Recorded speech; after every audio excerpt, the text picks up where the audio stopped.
Good morning to all of you. Welcome in Lakshya online video classes.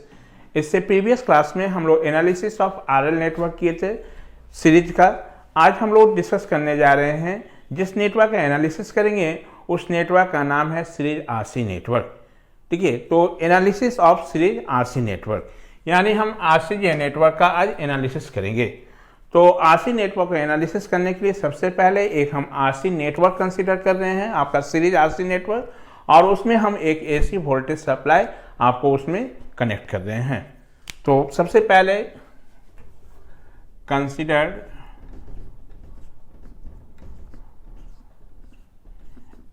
A series RC network या RC circuit भी बोलो, RC circuit which is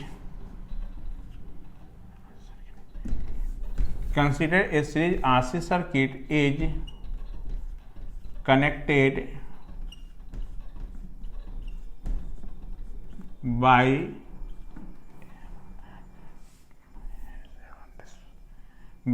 an AC voltage source and AC voltage source Vt equal to Vm sin omega t as shown in figure, as shown in figure।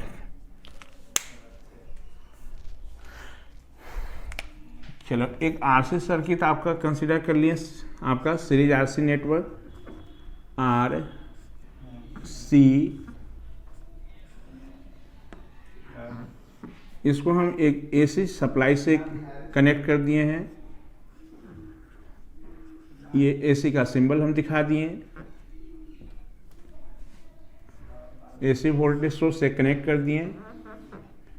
इस AC voltage source का value Vt equal to Vm sine omega t, ये current It, ये R और ये C। ठीक है, तो analysis करना है हमारा इस नेटवर्क का। तो सबसे पहले यहाँ से हम लोग फेजर डायग्राम ड्रॉ करेंगे, फिर आपको वोल्टेज ट्रायंगल डायग्राम ड्रॉ करेंगे, फिर इम्पीडेंस ट्रायंगल डायग्राम ड्रॉ करेंगे, फिर पावर ट्रायंगल डायग्राम ड्रॉ करेंगे। ठीक है, और किसी एक ट्रायंगल से हम आपको सारा वैल्यू निकाल के दिखाएंगे। तो एग्जाम में भी आएगा, तो आपको करना क्या है, सारे ट्रायंगल डायग्राम से आपको सारा वैल्यू कैलकुलेट नहीं करना है, किसी एक ट्रायंगल से आप सारा वैल्यू कैलकुलेट करके दिखा दीजिएगा। तो हम लोग हमेशा जो वैल्यू कैलकुलेट करेंगे वो with the help of impedance triangle diagram से हम सारा वैल्यू निकाल के दिखाएंगे। तो सबसे पहले इसका फेजर डायग्राम ड्रॉ करते हैं। तो हेडिंग दे देना फेजर डायग्राम।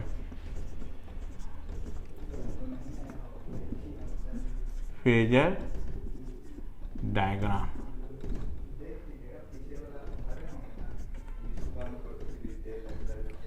तो इन दैट केस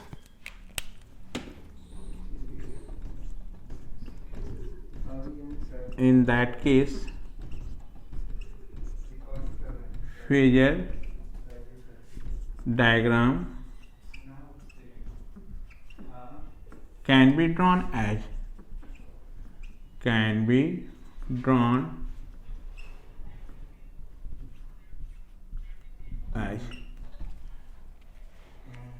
चलो, तो फेजर डायग्राम ड्रॉ करने के लिए आपको क्या करना है, सबसे पहले एक रेफरेंस लेना है। रेफरेंस हम बताए थे आपको उसी को लेना है जिस नेटवर्क का आप फेजर डायग्राम ड्रॉ कर रहे हो। उस नेटवर्क में जितने एलिमेंट है, हर एक एलिमेंट के लिए हमारा जो टर्म्स कॉमन होगा उसी को हम रेफरेंस लेंगे।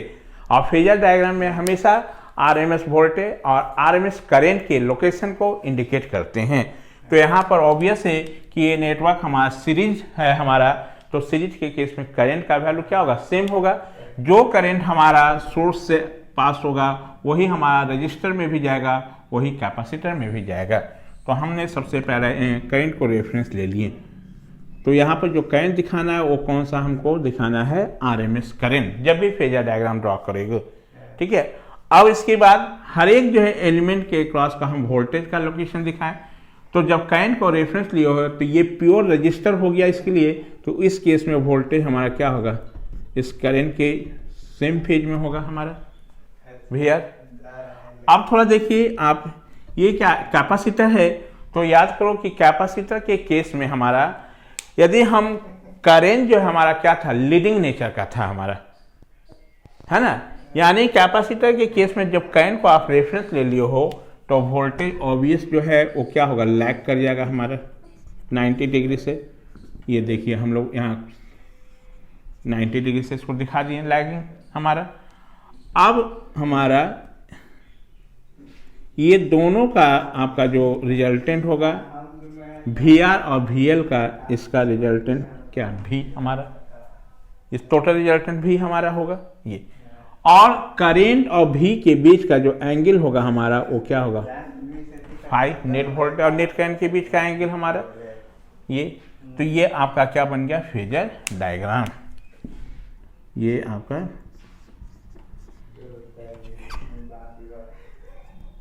फेजर डायग्राम, ठीक है। अब थोड़ा देखिए फेजर डायग्राम जो बनाए हैं, क्या इससे एक ट्रायंगल हमको मिल रहा है, और ट्रायंगल को जब देखोगे तो हर एक ट्रायंगल का आर्म जो है वो वोल्टेज को रिप्रेजेंट कर रहा है हमारा कि नहीं। तो ऐसा triangle which can be represented by हमारा क्या, voltage, that is known as voltage triangle. उसको हम लोग क्या बोल देंगे, वोल्टेज ट्रायंगल डायग्राम हमारा। तो नेक्स्ट में हम लोग हेडिंग देते हैं वोल्टेज ट्रायंगल। वोल्टेज ट्रायंगल,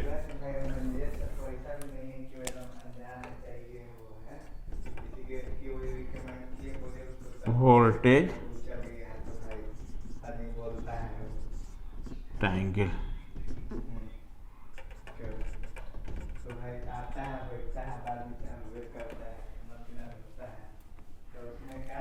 चलिए। तो इन दैट केस,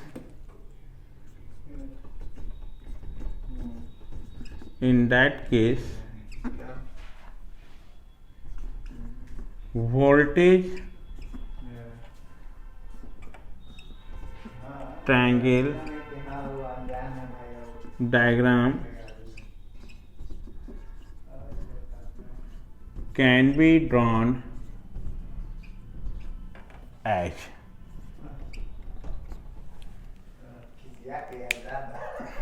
तो वोल्टेज ट्रायंगल डायग्राम में हर एक ट्रायंगल के आर्म्स को आपको वोल्टेज से इंडिकेट कर देना है।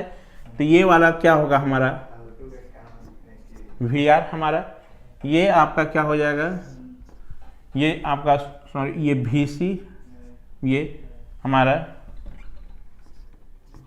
और ये कौन सा हमारा, नेट हमारा V, और ये एंगल कितना, फाई हमारा, ठीक है। हियर VR का वैल्यू एलिमेंट के टर्म में कितना होगा, ये वोल्टेज ड्रॉप अक्रॉस रेजिस्टेंस, तो वोल्टेज ड्रॉप अक्रॉस रेजिस्टेंस का वैल्यू R इंटू कितना, I।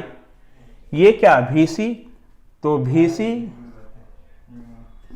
Voltage drop across capacitive element, जिसका वैल्यू I इंटू कितना, XC हमारा, और ये जो वैल्यू हमारा जो होगा V, ये नेट वोल्टेज अक्रॉस इम्पीडेंस हमारा,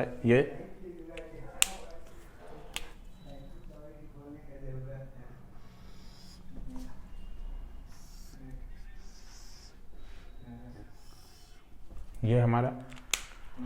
आप इस वोल्टेज ट्रायंगल डायग्राम के हेल्प से भी इम्पीडेंस का वैल्यू निकाल सकते हो, ठीक है। इम्पीडेंस का वैल्यू कॉम्प्लेक्स के फॉर्म में, मैग्नीट्यूड के फॉर्म में, पावर फैक्टर भी निकाल सकते हो, एक्टिव पावर भी निकाल सकते हो, रिएक्टिव पावर भी निकाल सकते हो, और एपरेंट पावर भी निकाल सकते हो, ठीक है। तो हम एनालिसिस करने के लिए सारे चीज जो बोले हैं वो हम किसी एक ट्रायंगल से, तो हमेशा एक ट्रायंगल से जब दिखाओगे तो वो इम्पीडेंस ट्रायंगल से दिखा लेना हमेशा। चलो अब यहाँ से हम लोग क्या, वोल्टेज ट्रायंगल हो गया, अब हम लोग यहाँ से इम्पीडेंस ट्रायंगल बनाते हैं।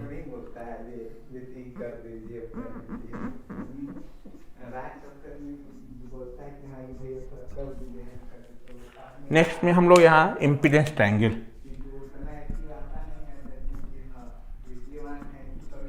Impedance triangle.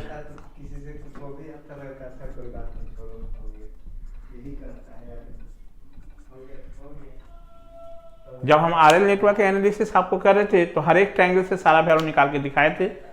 अब आप जान चुके हैं तो इससे भी निकाल के आपको देख लेना, हम जो इससे निकाल रहे हैं वही वैल्यू आएगा। तो इम्पीडेंस ट्रायंगल से, in that case impedance triangle diagram can be drawn as. अब इम्पीडेंस कैसे बनेगा हमारा, थोड़ा देखिए। ये वोल्टेज जो ट्रायंगल जो डायग्राम बनाया है हम लोग, इस वोल्टेज ट्रायंगल डायग्राम को हर एक जो आर्म्स है यदि इसको हम करेंट से डिवाइड कर दें, ठीक है, तो ये इसको करेंट से डिवाइड करोगे तो ये क्या वी आर बाई आई हो जाएगा। तो वी आर बाई आई क्या होगा, वोल्टेज बाई करेंट इम्पीडेंस होगा। तो हमारा वो इम्पीडेंस का वैल्यू थोड़ा देखो, तो वी आर बाई आई करोगे तो वी आर बाई आई मतलब ये आर होगा हमारा कि नहीं। तो कैन बी ड्रॉन एज, ये आर, ये एक्सी और ये कितना,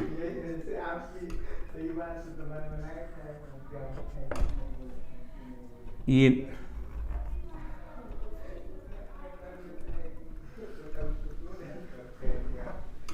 नेट जेड और ये एंगल 5 होगा। क्या हम बोले कि हर एक जो वोल्टेज ट्रायंगल डायग्राम का हर एक जो आर्म्स है हमारा उसको करेंट से डिवाइड कर दो।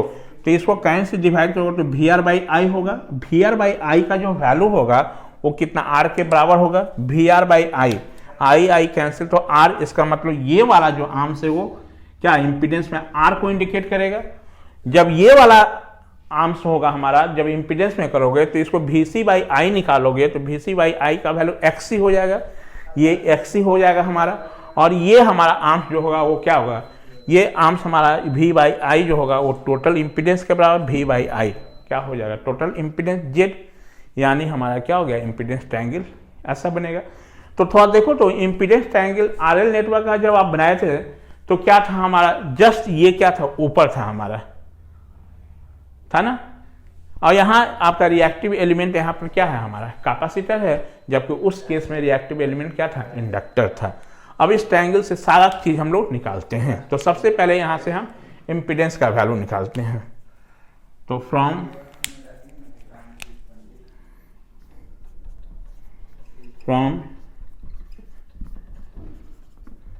इम्पीडेंस ट्रायंगल डायग्राम से क्या हो जाएगा, थोड़ा आप बोलिए। तो क्या आप लिख सकते हो जेड का value R minus J XC होगा या नहीं। अब थोड़ा देखो, ये रिजल्टेंट हमारा जो होगा ये क्या रियल एक्सिस पर, ये इमेजिनरी एक्सिस का है। तो ये इमेजिनरी एक्सिस किधर है हमारा, निगेटिव साइड है हमारा, है ना। तो इसलिए क्या हो गया, ये माइनस जे एक्सी को इंडिकेट किया हमारा ये।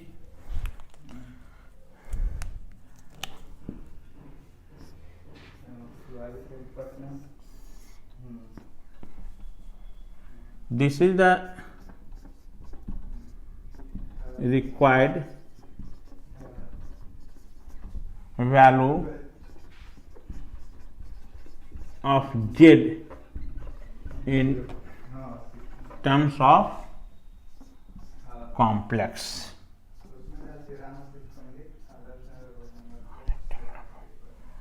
और रेक्टेंगुलर फॉर्म, इस फॉर्म को चलो in terms of complex,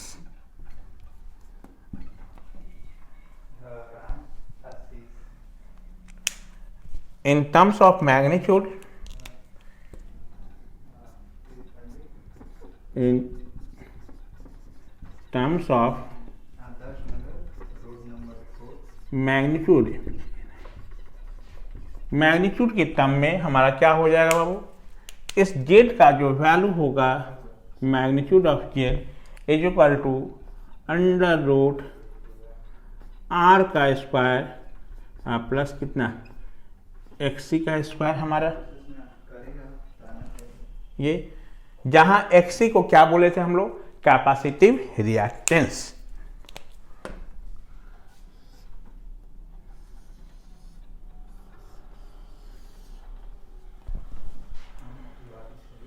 where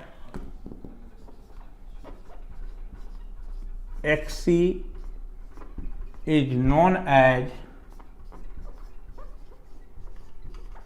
capacitive reactance,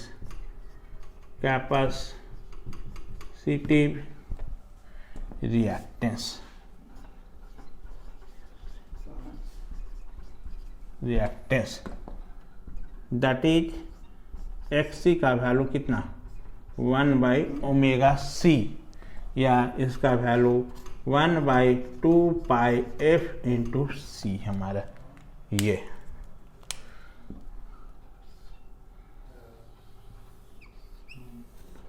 ये हमारा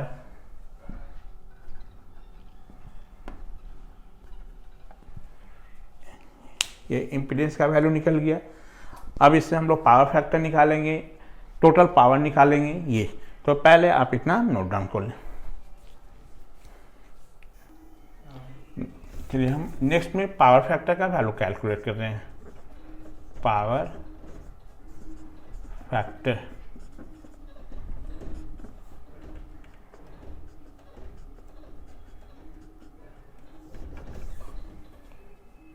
तो फ्रॉम impedance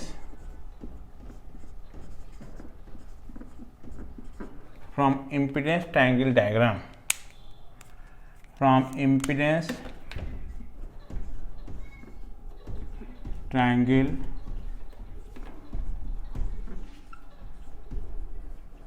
से यही इम्पीडेंस ट्रायंगल डायग्राम है हमारा। यहाँ से यदि हम cos फाई का वैल्यू निकालें तो क्या हो जाएगा बोलिए, cos phi equal to R by कितना जेड हमारा, यानी power factor this is cos phi equal to कितना आर बाई जेड हमारा। आर ये जेड हमारा क्या है, इम्पीडेंस है। जब पावर फैक्टर निकालोगे तो इम्पीडेंस का मैग्नीट्यूड कंसीडर करना है, तो ये कितना अंडर रूट हमारा मैग्नीट्यूड के टर्म में इसका वैल्यू कितना है R square plus XC square हमारा। ये हो गया किसका, पावर फैक्टर का फॉर्मूला। तो थोड़ा देखो पावर फैक्टर का फॉर्मूला निकालने का मेन जो फॉर्मूला है वो क्या है हमारा आर बाई जेड, और जेड क्या इम्पीडेंस है। तो जिस नेटवर्क का आपको पावर फैक्टर निकालना है उस नेटवर्क का हम यहाँ पर इम्पीडेंस वैल्यू लेंगे। क्योंकि हम आरसी नेटवर्क अभी कंसीडर कर रहे हैं, इसलिए आरसी नेटवर्क केस में इस इम्पीडेंस का जो मैग्नीट्यूड हुआ वो कितना R square plus XC square. जब आरएल नेटवर्क में यदि पावर फैक्टर निकालना होगा तो जेड हम जो इम्पीडेंस लेंगे वो किसका लेंगे हम लोग, आरएल नेटवर्क का। तो आरएल नेटवर्क का इम्पीडेंस का वैल्यू मैग्नीट्यूड के टर्म में क्या था, under root R square plus XL square. आपका सारा फॉर्मूला सेम है हमारा, बस क्या होगा इस जेड का वैल्यू हमारा चेंज होते जाएगा हर एक एलिमेंट, हर एक नेटवर्क के लिए। पावर फैक्टर निकल गया। इसके बाद हम लोग यहां से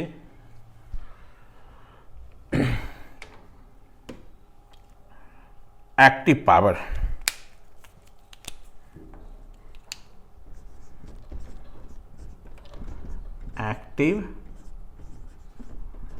पावर, दैट इज पी। ये क्या होगा V I cos phi, V into I cos phi. Cos phi का वैल्यू थोड़ा देखो तो यदि हम लोग इम्पीडेंस ट्रायंगल डायग्राम से निकाले तो इस कॉस फाई का वैल्यू अभी निकाले भी हैं आर बाई कितना जेड हमारा, और इस V का जो वैल्यू जो होगा वो कितने के बराबर I इंटू जेड के बराबर। आई इंटू कितना R by Z, Z Z cancel हमारा, यानी P का वैल्यू कितना हो गया हमारा, एक्टिव पावर का value P equal to I square R. इसका यूनिट वाट और किलोवाट, वाट या किलोवाट में मेजर कर सकते हैं active power. Then reactive power,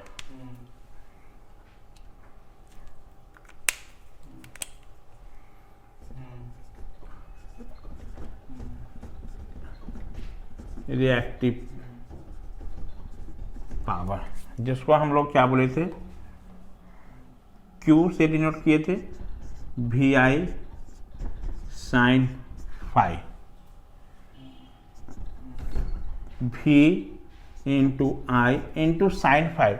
sign five का वैल्यू यदि हम इस इम्पीडेंस ट्रायंगल डायग्राम से निकालें तो साइन फाइव का वैल्यू क्या होगा, तो आप बताइए।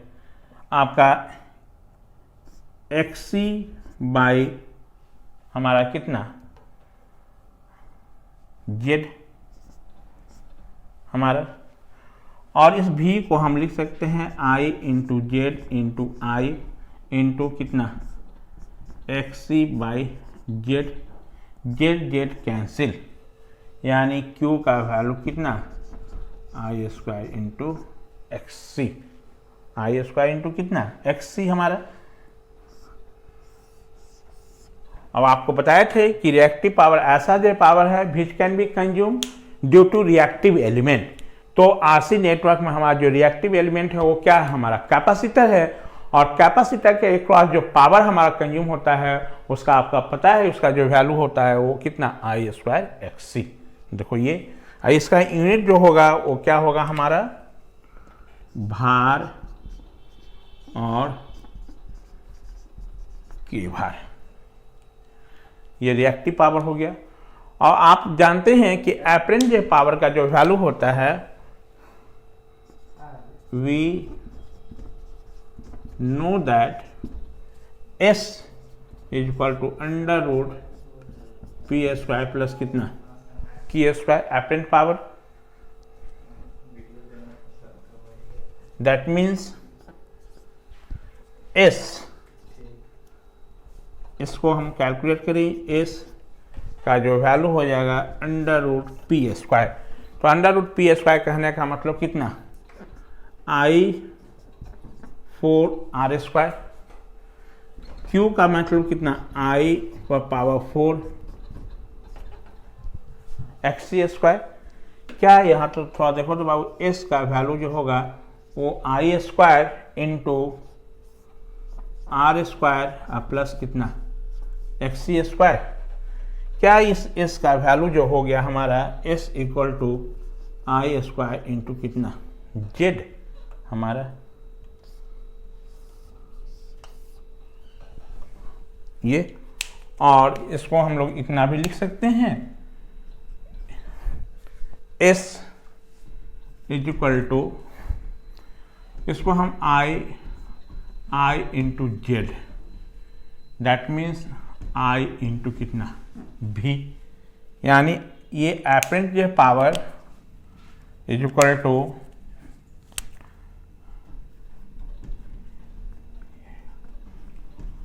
Apparent power S is equal to RMS voltage into कितना RMS करेंट। ये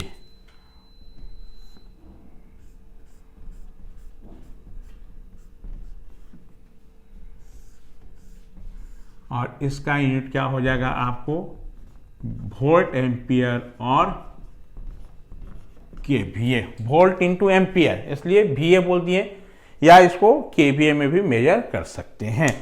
तो देखो कोई भी आपका नेटवर्क हो हमारा, चाहे आपका सीरीज RL हो या सीरीज RC हो, एपरेंट पावर का वैल्यू हमेशा RMS वोल्टेज इंटू क्या RMS करेंट होगा हमारा, ठीक है। या मान लो ऐसा हो कि हमको इम्पीडेंस का वैल्यू पता हो, करंट का वैल्यू पता हो, तो उस केस में हम एपरेंट पावर निकालने के लिए इस फॉर्मूला को यूज कर लेंगे।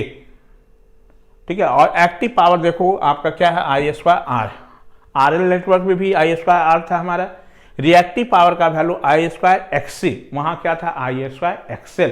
तो अब हमेशा रिमेंबर रखना कि reactive power is always due to reactive element, और आरसी नेटवर्क में रिएक्टिव एलिमेंट जो होगा वो क्या है, हमारा कैपेसिटर है। और कैपेसिटर के केस में पावर का जो वैल्यू आई स्क्वायर एक्ससी हमारा ये हो गया। कहाँ से हम लोग निकाल लिए ये सारा चीज, हम लोग इम्पीडेंस ट्रायंगल डायग्राम से। आप चाहते हो तो ये सारे जो value with the help of आप वोल्टेज ट्रायंगल से भी कैलकुलेट कर सकते हो। तो एग्जाम में जब एनालिसिस आएगा तो हम ट्रायंगल सबका बनाएंगे, लेकिन जब हमको कैलकुलेशन करना होगा तो किसी एक ट्रायंगल के हेल्प से हम लोग उसका वैल्यू निकाल देंगे। तो हमेशा जो वैल्यू निकालना वो किससे, वोल्टेज ट्रायंगल से। कैसे निकलेगा, आपको एक नेटवर्क का हम बताए थे। तो आपका जब मान लो आरएल का हो या आरसी का हो या आरएलसी का हो, तो हम ट्रायंगल सबका बनाएंगे, लेकिन ये सारे जो वैल्यू है वो कैलकुलेट करेंगे किससे, आपको इम्पीडेंस ट्रायंगल डायग्राम से।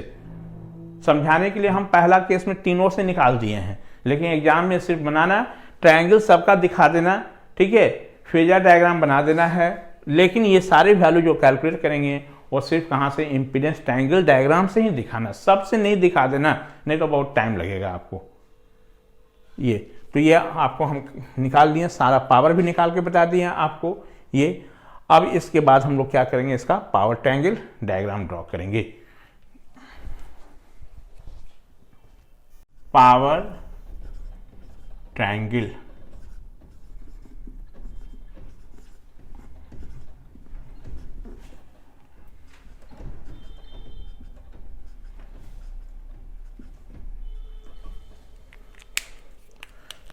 in that case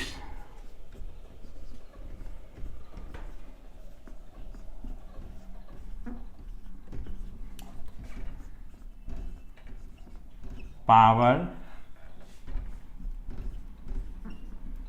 triangle diagram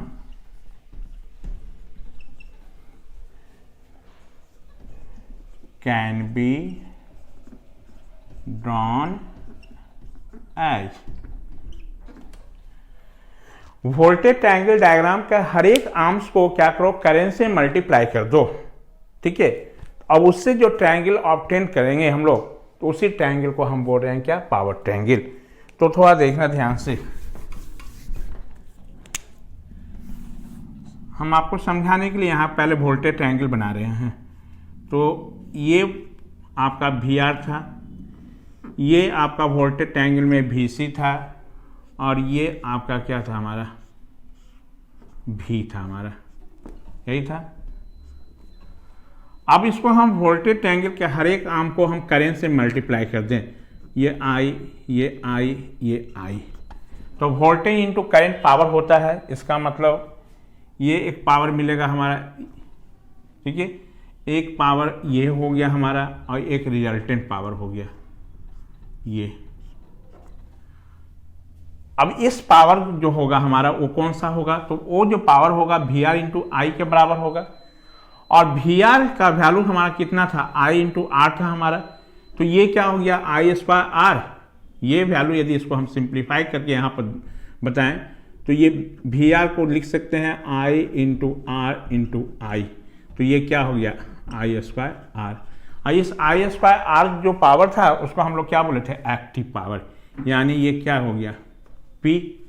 ये क्या हो गया, वी सी इंटू आई, तो वी सी का वैल्यू आई इंटू कितना था, एक्स सी इंटू आई, तो ये कितना, आई स्क्वायर एक्स सी हमारा।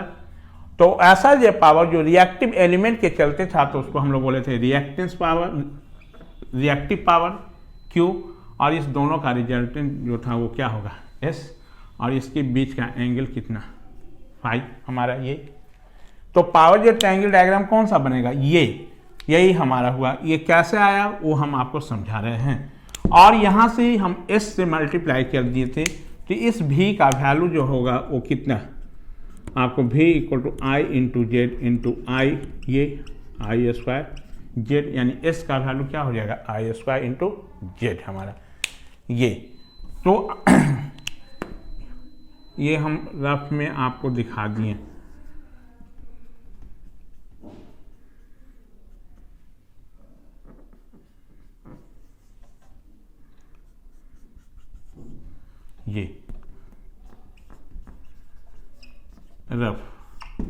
ठीक है।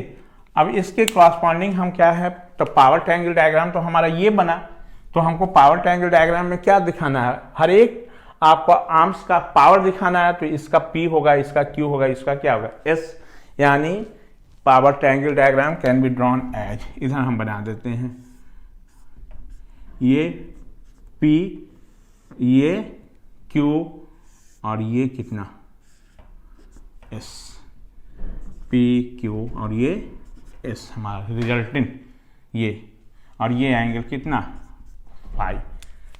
चलो यहाँ पर ये हमारा पावर ट्रायंगल डायग्राम बन गया, जहाँ पर हियर